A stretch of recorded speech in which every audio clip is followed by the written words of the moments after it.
In this life, if you are not enlightened, then you might as well be dead. All these lights and cameras just flashing, they just flash up. Ain't got no time. Thank you, my friends, for stopping by to the Embassy Forever 2 vlog. I'm going to take you all on wild journeys in professional wrestling. We're going to talk about entertainment. Prince Nana is going to get down and dirty and talk about all of the news in the world today. So subscribe, leave a comment. Don't forget to keep it positive, and always remember, the Embassy Forever.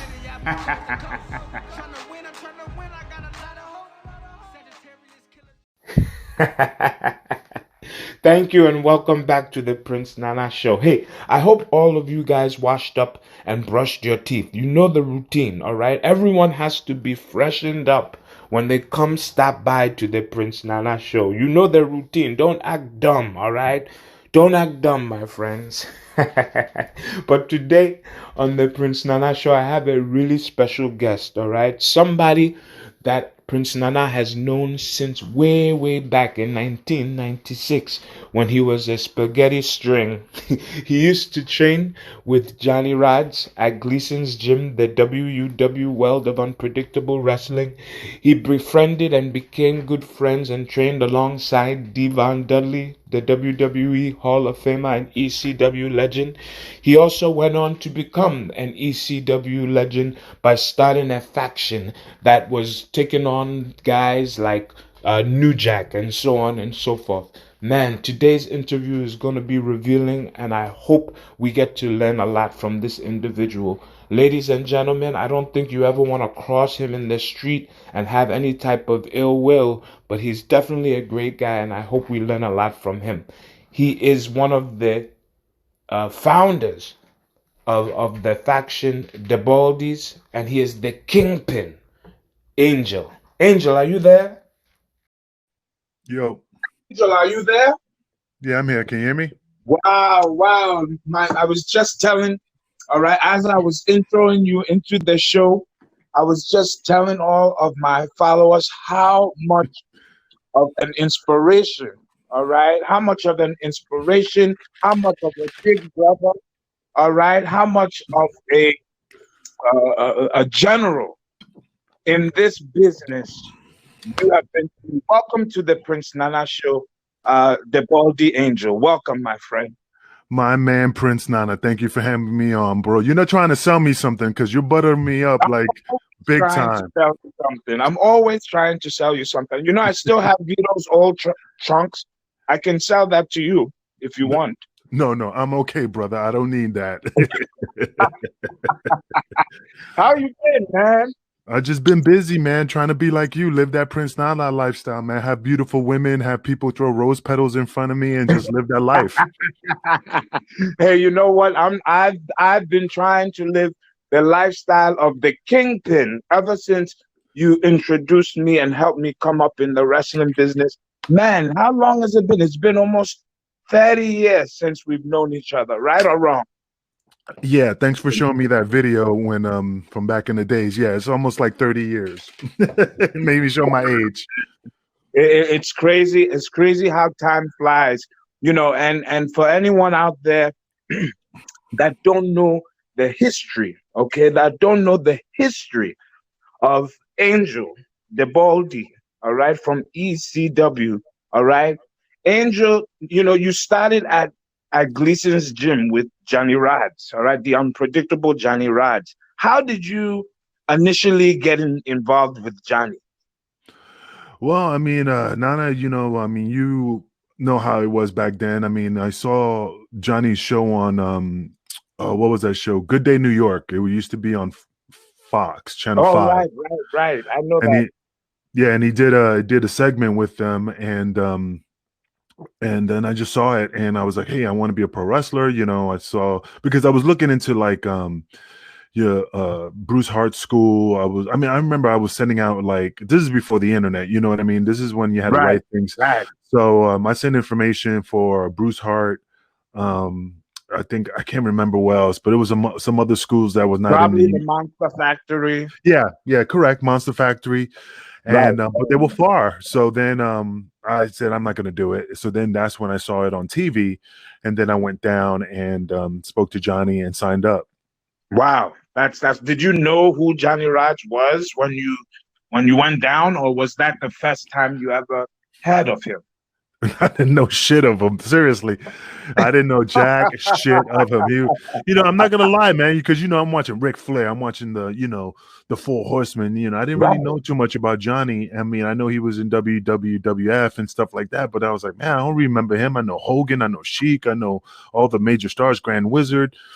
But I didn't knew until I didn't even do research. I just said, hey, that's a wrestling school. I just jumped on the opportunity. And then when I got to know Johhny and got a little digging into his past, then I knew, oh shit, yeah, he's the real D. He was the go-to guy to test you in the ring. He was the shooter. Right. It was like a level you had to pass in order to kind of progress in the business back then. And Johhny Rodz was that level you had to go past, something like that. Yeah, it was the attitude check, see if you had an attitude and stuff, if you're willing to, grind and, that's all. Wow. Do you feel that there's, just, kind of touching this subject, do you feel that there's wrestlers today that are somewhat like Johhny Rodz who have been in the business for a very long time? Maybe they're still in the business and they're not really known for any particular reason? Do you think that still exists in the business, or is that something that is just like a freak situation?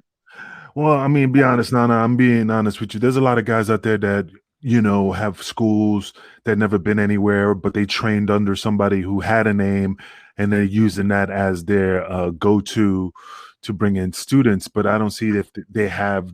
I mean, it's not like back in the days, man. It's totally different. A lot of guys, in the business now, are just going off their name, but not by reputation. You know what I'm saying? Right. Not, just because I have a name doesn't mean that I was good. I'm not knocking them or anything. It's just different, man. I mean, you around, you see how different it is. Right. It's a strange business when you really, really think about it. But, going back, like I said, almost 30 years, and thinking back to the day when I walked into Gleason's gym, one of the first people that I met was you. Okay. And at that point, I think you were already there for maybe about a year and a half or something. So you were kind of, showing off. All right. You were a skinny, string bean back then. All right. You look like a spaghetti string back then, right or wrong? Correct. Absolutely. All right?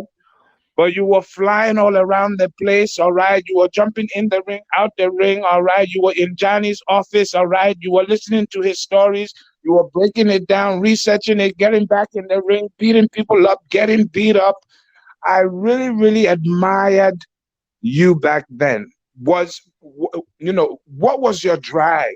What was it that made you work so hard at wanting to be in the wrestling business back then? Because I feel that, and this is not knocking anybody who gets into the business late in life, but I feel, if you want to get into something, it's something that when you're young, right or wrong. And I feel you had that drive back then.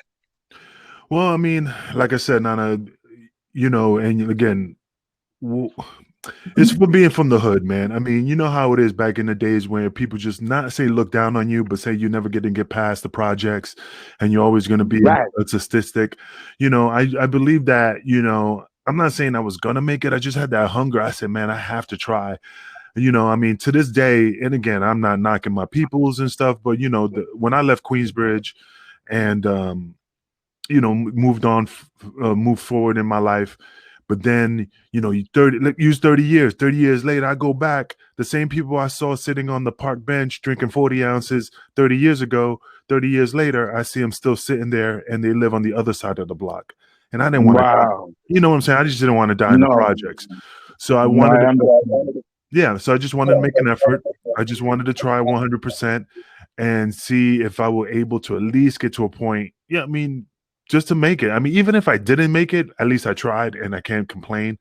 So, but again, it was just all hard work and networking, man. And just Wow. staying connected. Wow. Look at this, ladies and gentlemen. Now the Kingpin is living in the suburbs.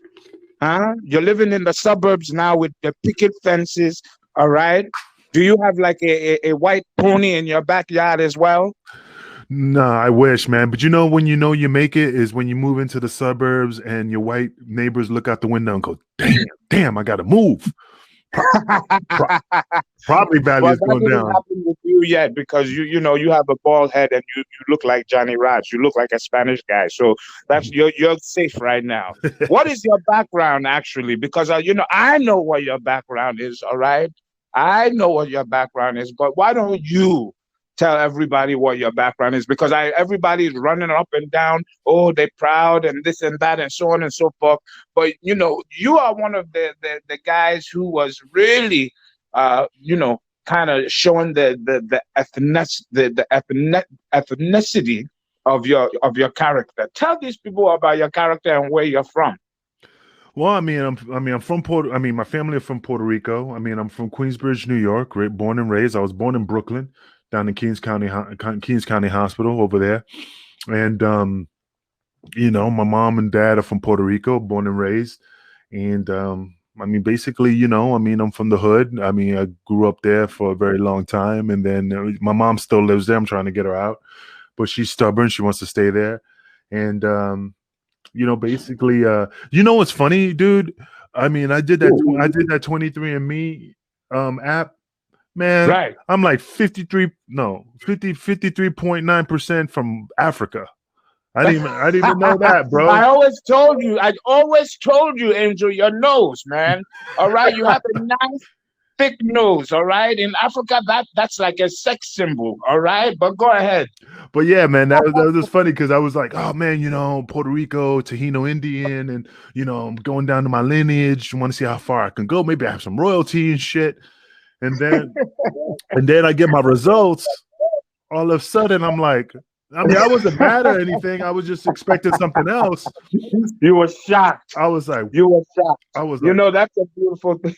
I was like, what? The reason why I'm laughing for many years, if anyone knows Angel, everyone out there, he is one of the most comedic people.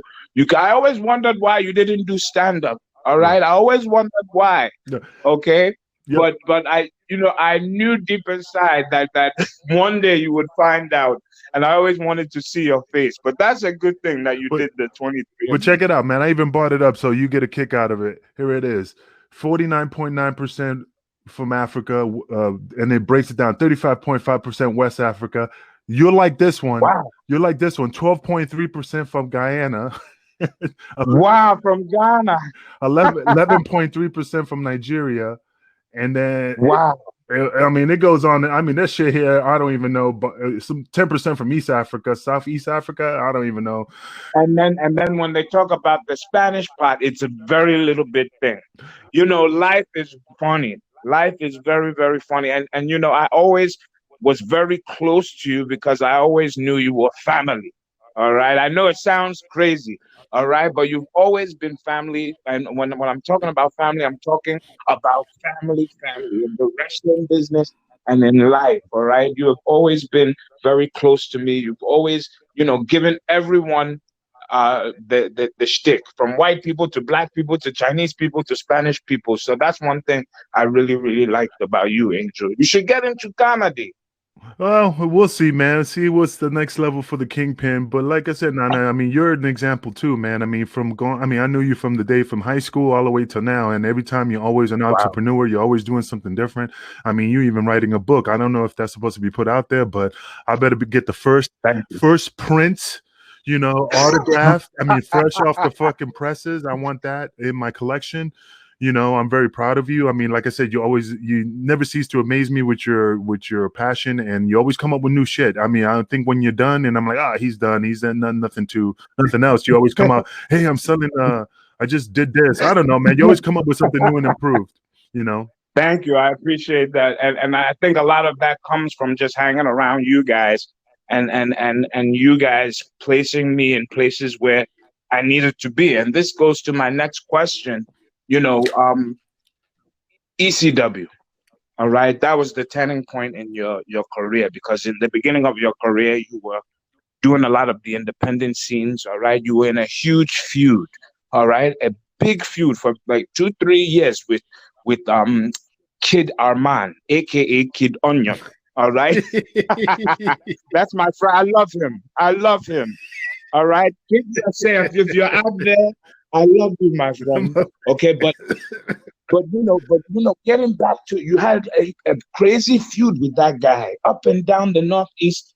Many major markets probably don't know about those feuds and how much money you guys were making from doing shows every weekend in New York, Connecticut, New Jersey, Boston, Philadelphia, all over the Northeast. Okay, what was the turning point? How did you get selected to join Extreme Championship Wrestling?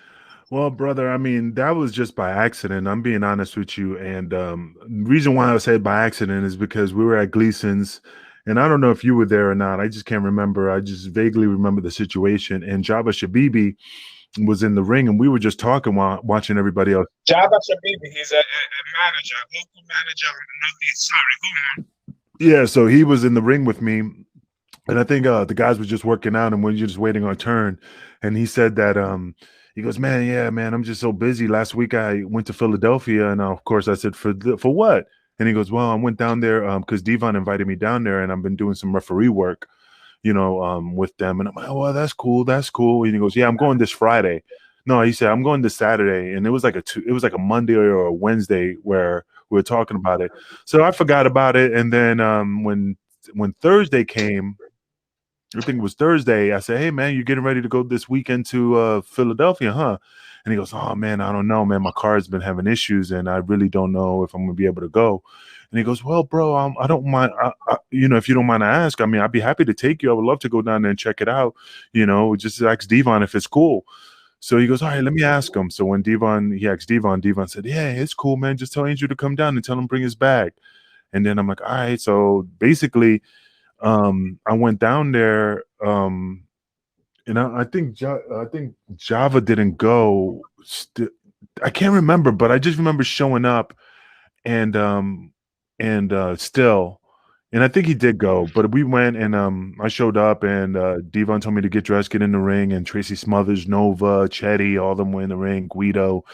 Wow. And then I just worked out that day. It was just a workout, and then Paul. After my match with Guido, after like a while in the ring, I came through the curtain, and was that a live match, or was that just like a? It was just a Gleason's workout. Everybody was stretching, everybody was just getting warm. Right. So then when I was done and it was time to like start letting people in, they were like, "Hey, all right, guys, go in the back." And as soon as I went through the curtain, Paul was talking to Sabu and Rob Van Dam at a table right in front of the curtain, basically. And when I was walking, he goes, hey, guys, hold on a second. Hey, kid, come here. And I walked over there, and he goes, hey, I liked what I saw, man. And he was still thinking about the Sabu, and you could tell his mind was still on the other thing. And he goes, right. And he's like, hey, you know what? Just stick around, kid. And I'm like, what? He goes, yeah, just stick around. And then he just went back to what he was doing. So I ran to Devon and said, D, Paul told me just to stick around. I don't know what that means. He goes, if Paul tells you to stick around, stick around. But D, Angel, just stick around. Trust me. And that's how it happened. I mean, like I said, if it wasn't for Devon, I don't know how much I have to say over and over again on different podcasts. If it wasn't for him, for his blessing, for him to even consider me to come down and just to work out, I would not be where I'm at. I mean, it's all because of Devon, man. He always helped me out. Right. I mean, he always helps me out. I mean, I don't even ask him. I hate asking him for things. I don't call anybody, not because I don't want to talk to him. It's just I just don't like bothering people. It's just I know I'm not bothering anybody. It's just I'm just kicking it. But when it's a crazy position to be in, because like number one, he's your friend. Well, you know how you know why. I mean, I know it's not true. I know it isn't. But Johhny put that in my head. Who the hell put that in my head? I think it was Vito when I first started. When people said I hate it when people don't keep in contact with people, and then when they finally call you, when you make It's because you made it, and you need right? something. So I always keep that. I don't know why. I don't know why. It's always like I don't want to bother them. And if I don't speak to, Because it's the truth. You know that. I mean, when you became the Baldie Angel in ECW, you know, you were a good friend of mine. I don't know why you would bring me on the road. That's number one. I think you just love me as a person. And you know what I'm saying? I really appreciate that. But you know how many guys were like kind of like, you know, sick to their stomach that they, you know, they couldn't come to you and ask you. I guess, you know, people just try to use people, you know what I mean? And I've been used in the business too, but I could definitely understand. You don't want to seem, and this is the same way I am. You don't want to seem like someone over here trying to just take handouts. You want someone to genuinely say, hey, you're talented and I want to help you. And that's what D1 did with you by inviting you down to ECW. Yeah. And I feel like that's what you did with me when you brought me down to certain shows to come and work out and help out. And I really appreciate that because that made me stick around and know, like, wow, my friend, my good buddy Angel is doing the pay-per-view at the Hammerstein Ballroom. Wow, I can do this too, you know, and I appreciate well, that. the thing is that I never had an issue helping nobody like Roger. I mean, when it was easy, if you would have came up to me and asked me, I would have said, yeah, no problem. I don't care. That's one thing about me. I didn't care about the Gleason boys from Matt Striker. I mean, the boys. I'm not talking about guys that you would help everyone out. Anyone who wanted to give advice. Yeah. And yeah, I definitely. And the thing is that you know, like with D always yells at me like, dude, you're not bothering me. Dude, you're not doing this. You know, I never ask him for anything. And it's hard for me to ask. He always brings it up like, hey, I got an idea, why XYZ. But, you know, like perfect example. I mean, I'll give you a good example, and I hate bringing this up, but it's a good example. You know, like when ECW folded and it was like, I can't remember, but I remember I called Gabe Sapolsky to come to ROH. And I spoke to Nova, and Nova told me before I even called them, this is a true story.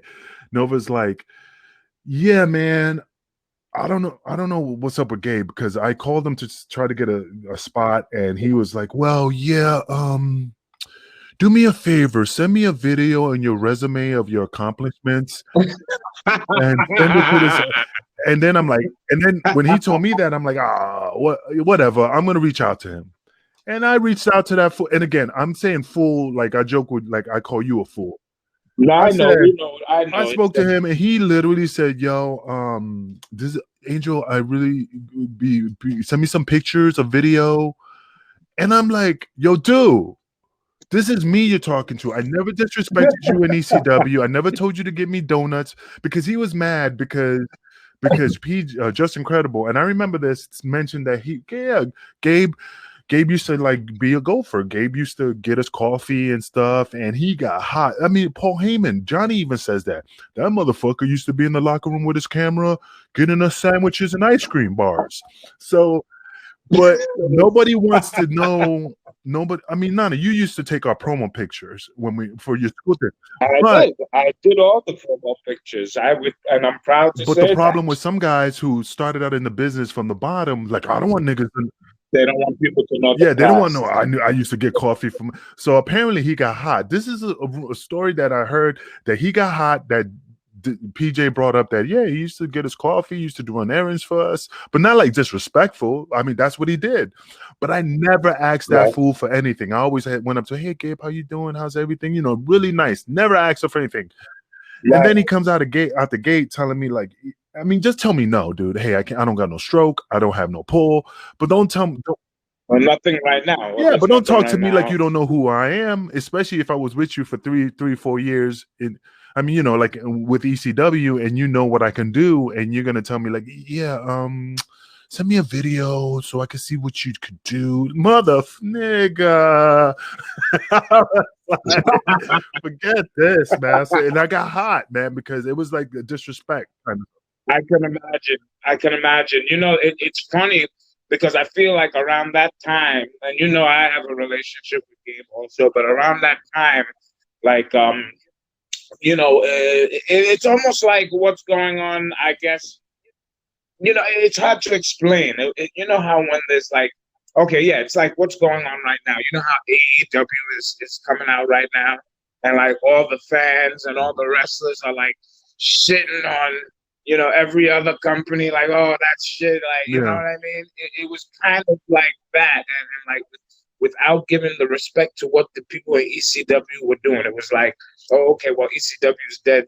Let's go on to this, and I kind of feel maybe that's what maybe he wanted to. I I don't don't know. And know. Who I'm not knows? mad. But that's just a weird. It's weird because I think the easiest thing, especially if I know somebody that well, I would just say, hey, listen, I don't have nothing right now, but I'll keep you Well, in mind. I know, I like I know tell this you, stuff. Nana, I always say, hey, brother, if you can't do it, you're not gonna hurt my feelings. Don't kayfabe me. Don't pull no high spot. If I say, Nana, can you do Right. me a solid? And you go, hey man, I can't do it. But don't say, hey, I'll look into it and I'll get back with you. You never get back. It's just say, hey, And you're not going to look yeah, into it's it not at gonna all. hurt my Yeah. feelings if you cannot do me the solid. I will be more respect. Yeah, I mean it's cool. I'm not worried about it. I even told Homicide. Homicide told me, I spoke to him a couple weeks ago, and he's like, yeah, man, I'm an agent with NWA Power now. I'm working behind the scenes, and he said, hey, I think I could get you in as an agent.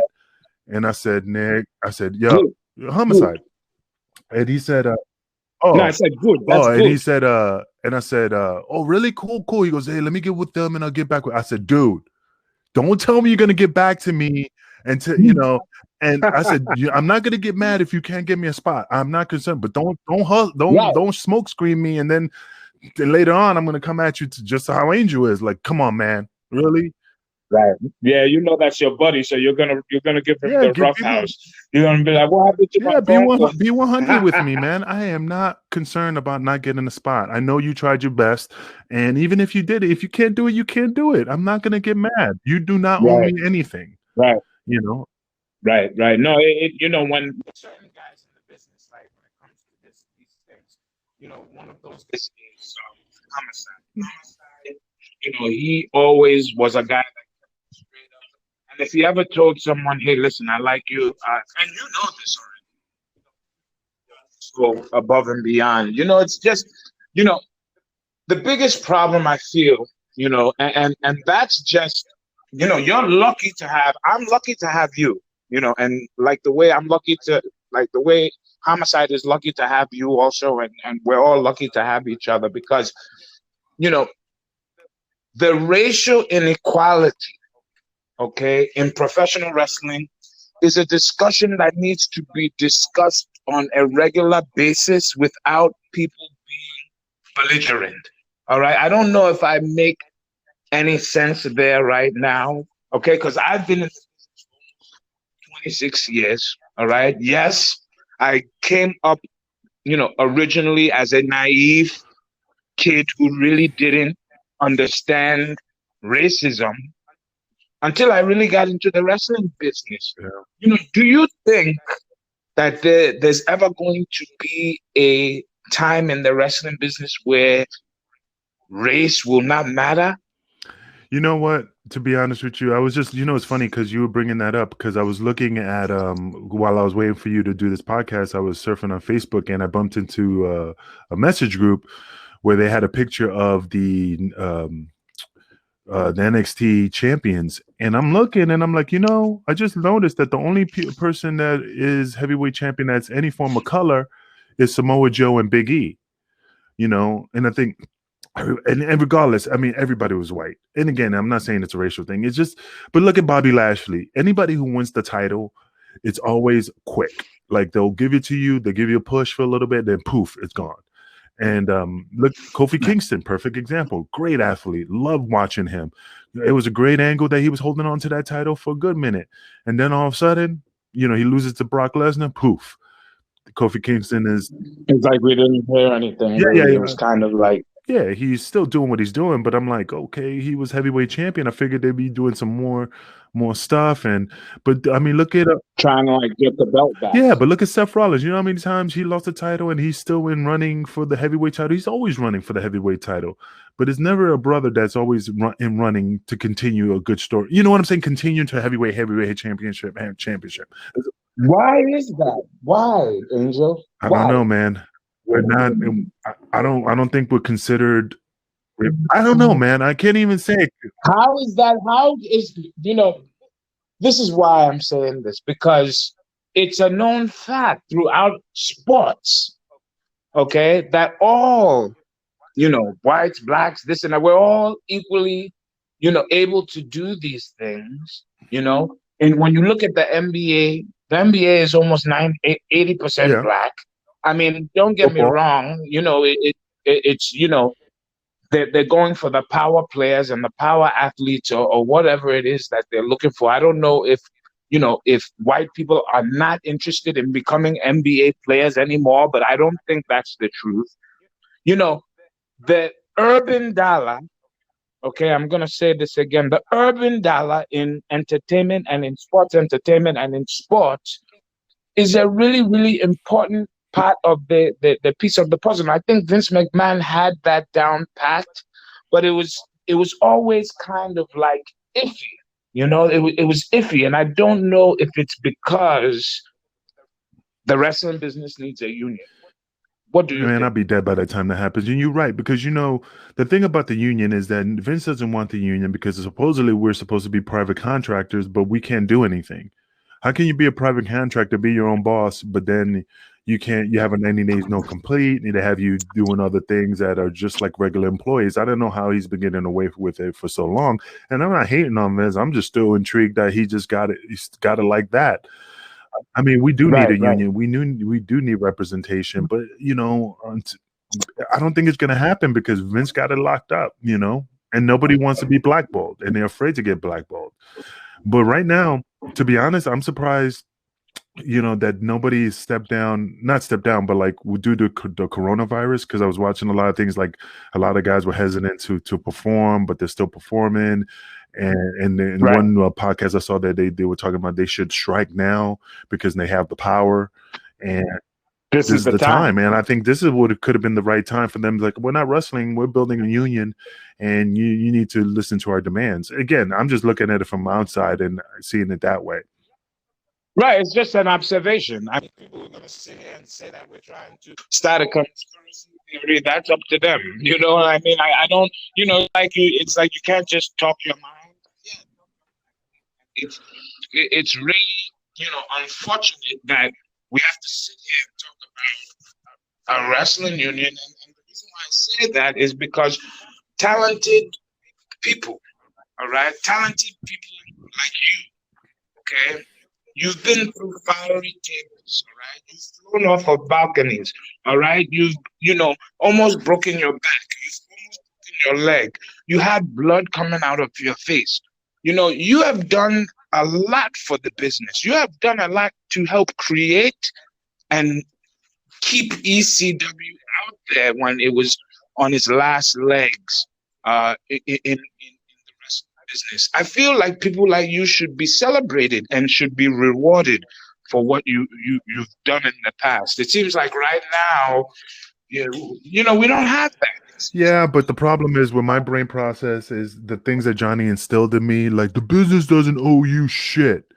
And it's always been like that, put in my brain since I was 17. So now the business doesn't owe me nothing. I don't ask them because, that's what's been put in my brain, So I don't ask anything from the business. Whatever opportunity comes around, I greatly appreciate it. Like I said, Devon always helps me out when I don't even ask it. He's always reaching out to me and giving me a hand, the olive branch of friendship. You always reach out to me, because again, I don't ask and I don't expect nothing. So I appreciate everything that everybody does for me. And, without the Kingpin was made by you guys, and the fans out there, my friends, but I'm still the same Angel.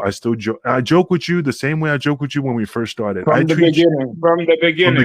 From the gate. You know why I do that to everybody? To say, this, to put you back where you're from, keep you grounded, keep you back to the street. Right.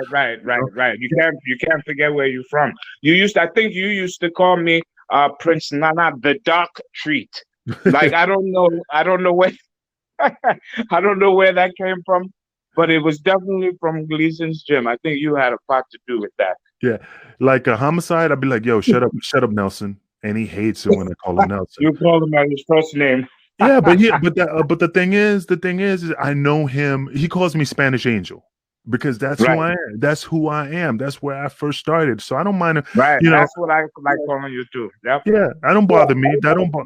I hated that name in the beginning, but it grew on me. But that's who I am. So I'm not gonna hide it. Just like the guys who with the cameras, like the Paul Heyman story and the Right. you know, I keep it And 100. me being your photographer. Yeah, Yeah. keep it 100. Know where you come from. So You that's have why, to know where you come from. and that's why I always joke with the boys the same way I joke like Matt Stryker and all that stuff, man. I just throw out my jokes like Angel was 17 again. You know. Hey, I heard Matt Stryker is gonna be on a new show where he's gonna have a baby on national TV. Did you hear about it? Hell yeah, I posted that on Facebook. I was dying laughing. Oh my God! He's grinding. The best of luck to you. He's grinding. Every time I see him on TV, he's always doing something. He's always grinding. He's always grinding. We had a, that was a good friend. We had a falling out. Then we got back together, and it's like at this point, it's like, hey, listen, I wish you well. Best of luck. You know, if he ever wants to get in contact, he has my phone number. You know, I'm that type of a friend. I'm not gonna change because I'm in WWE or ROH or anything. Just call me, my friend. All right.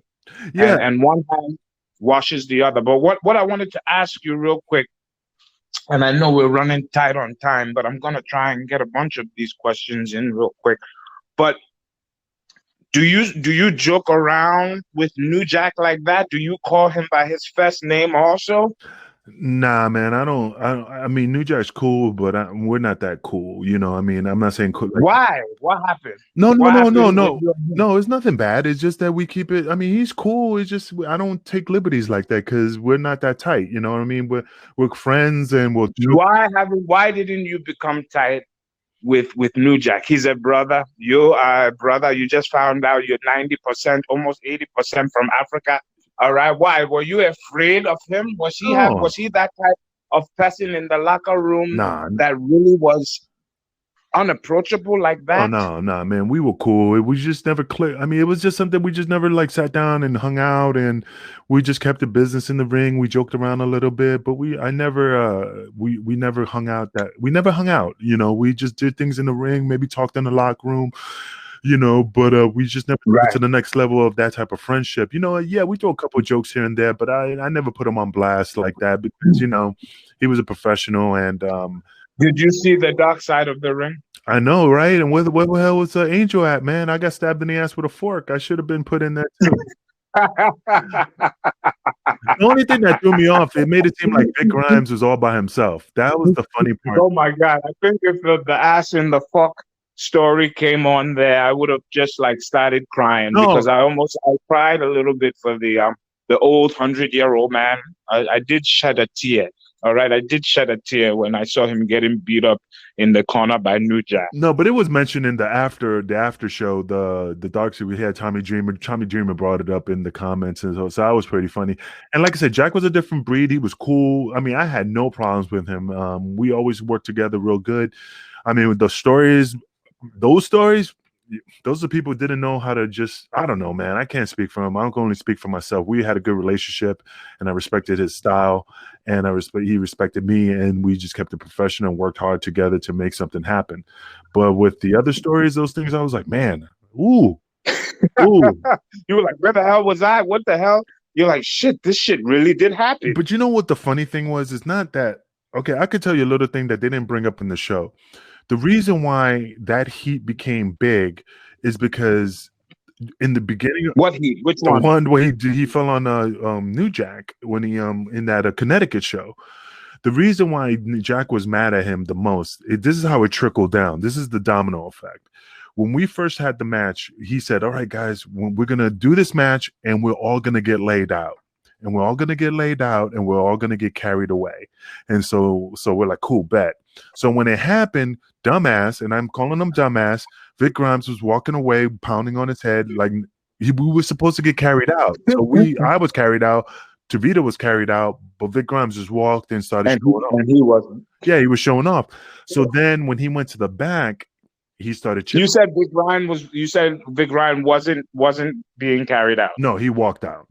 And he walked out on his own 2 feet, and like a victory chant roll. Anyway, so when he went to the back, he was like just talking shit. And I like Vic, but I'm keeping him 100. He was talking shit. It was like, yeah, man, it was Jack's fault. He pulled me off. And, he didn't want to go. So this and that. And he just kept talking shit. And the boys were like, yo, this motherfucker is chipping his teeth. And I'm just like, yo, Vic, shut the fuck up. But he didn't want to hear it. So I said, whatever. So then that got back to NewJack, and he continued to talk shit. So then when we got back to Buffalo, I don't know how many weeks it was after NewJack was in the hospital, and Jack walked by me. I remember we're in the locker room, and I'm sitting right in front of a locker, and Vic is sitting right behind me. There was a locker between us.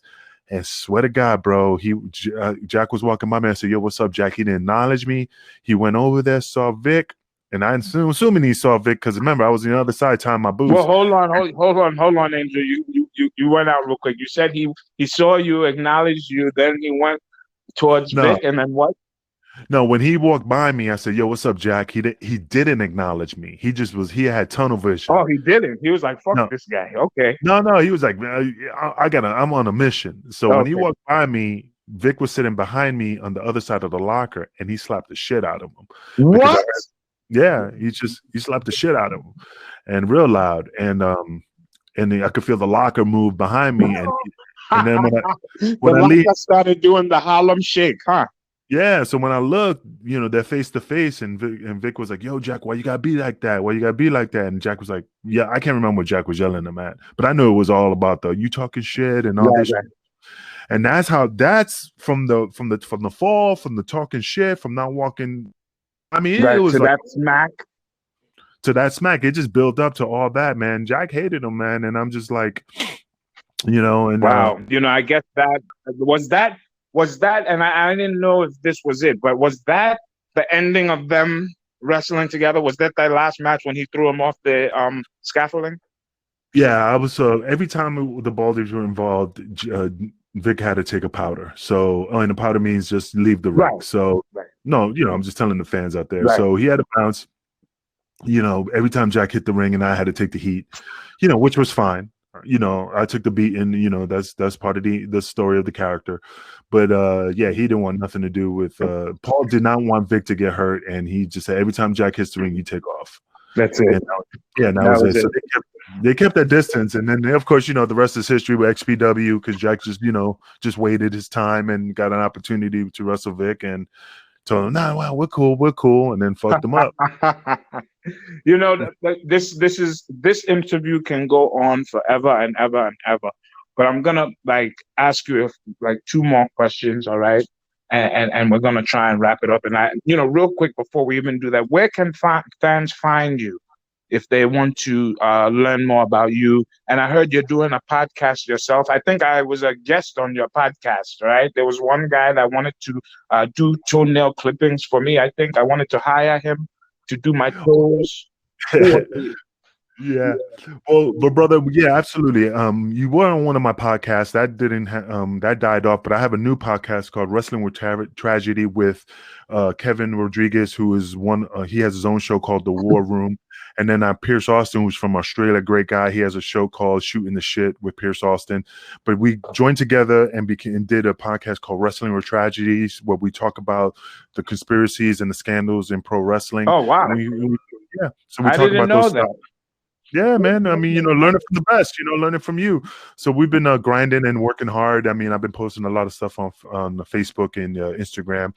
But again, you can follow the Kingpin at ECW Baldie Angel on Twitter.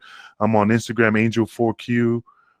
No, I'm sorry, Angel Medina 262 at Instagram. And, in Facebook, Angel L. Medina.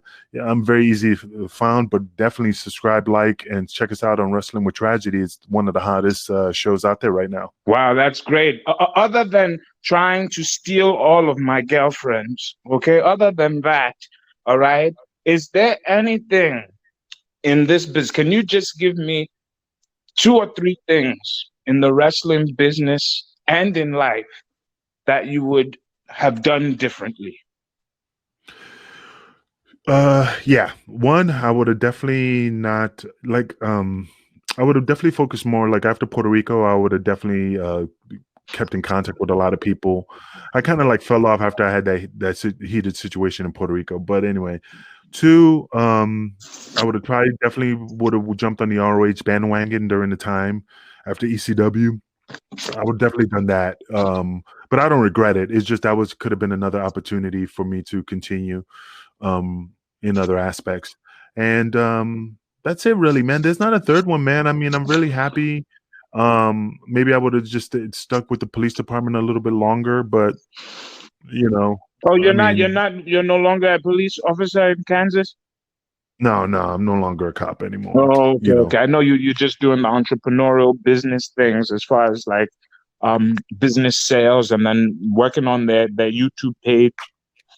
Yeah, man, grinding, man. Like I said, I'm trying to grab that gold, like Prince Nana, man. Have Silk Roads, and I'm telling you, man, I'm using you as my role model. I'm having a shrine. Don't. Hey, listen, don't try to make me turn purple right now, okay? Don't try to make me turn purple right now, my friend. All right. and real quick, just so I just want you to know, I think you would be a great actor. All right, Angel. Just so you know, like, don't ever put it past yourself. I really, really do believe inside that you're supposed to be on television in some way, shape, or form. One of my good friends, he's going to be on the show actually in the next couple of days or weeks. He was on the show Power with 50 Cent.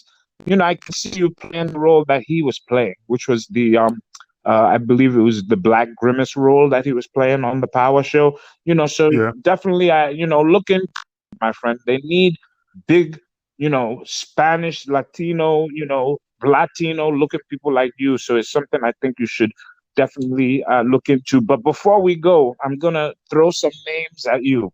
Okay. All right. Before I throw the names at you, any advice real quick? All right. Don't get crazy because I know you're very winded. All right, Angel. Real quick, any advice that you can give to any of the listeners out there that really are trying to get into the business, but you have to keep it short, my friend. All right. Basically, just listen to the veterans. Just listen and keep your mouth shut and just follow them because they've been in the business for a long time and they know what they're doing and they know what they're saying. So just listen to the veterans and take their advice to heart. That's really good advice. Okay, I'm gonna throw some names at you, and I want you to, we're doing like name association. Just tell me what you think about them. What's the first things that come to mind when I say their names to you? Okay, Tony DeVito. Short. Tony DeVito was your tag team partner in ECW for how many years? For 2 years. 2 years. Love the guy. Did you guys do stuff on the Independents? Yeah, we did some stuff on the Independents. Yeah. Wow, that's awesome. Let me tell you something. He was one of my favorite wrestlers in ECW at that time. When you guys had that gimmick going, you were the big guy. He was the short, guy that would beat people up. Man, I love Tony DeVito. He'll always be my Marty Jannetty. I have another name for you, Dutch Mantel. Fuck him. Hope he dies. Why fuck him? Huh? Because he's racist, man. He's a racist. Oh, really? Why? Yeah. Wow, that's something we're gonna have to talk off camera about. Wow, Dutch is someone who was introduced to me by a very, very good friend by the name of Carrie Silken. I was working or talking with Dutch once or twice. He never really, came off. But to hear that from you, we're probably gonna have to do another episode about that. It seems like a long story. Yeah, but basically, he only's nice to you because he can use you. That's all it is. It's just business. Wow, that's sad to hear. Loki. Real serious. Have you ever worked Loki? No, but I know Loki. I mean, he's a great guy, but he's always serious. He's real professional. Let me ask you this. How do you think you would do in a match with Loki? It'd be a hell of a match. I mean, I'm talking like in my, not saying my prime, but the ECW Angel. Right. Yeah, we would have had a good match. I mean, Loki's an awesome wrestler. I mean, I'm joking with him because he's always serious. But again, out the gate, I just keep it 100. We'll mess with him. But he's a great guy. He's just always too serious. Like, dude, you need to relax. Let me tell you, he's gotten a lot more relaxed, like off camera. I love him. Yeah, I mean, it's even more relaxed now than I'm talking about. It's like I love the new Loki. So when you get a chance, when like in the next couple of months, try to link up with him and have a beer or something like that. And this is the last name I'm gonna throw at you, and I know you know the name I'm gonna throw. Big Vito. I love Vito. I mean, Vito, it's a ring general. He's a ring general. I'm laughing because, man, for you to say that you love Big Vito, man, for years and years and years. I hated him for years. That guy, man. But he grew on me, man. He grew on me, and a lot of things that he instilled, I see what he was talking about. You know, do I disagree how it was back then? You know, but he grew on me. He's an all right guy. You know, you guys were like frickin' frack when it was when he came. It was oh brother, here he comes. Oh yeah, we used to be. But because you were a tough son of a gun, also you stayed the hell in there. And you went toe to toe with him in training, and you uplifted everyone that was there training, and it made everyone stick around and get in the ring and get in there with him, and he would beat us up and let us know, you know, that the wrestling business wasn't easy. Let us know that people were out there that didn't know how to work and that could hurt you, and that we needed to protect ourselves. So, you know, it's nice to hear. It's nice to hear you say that you love Vito now. Yeah.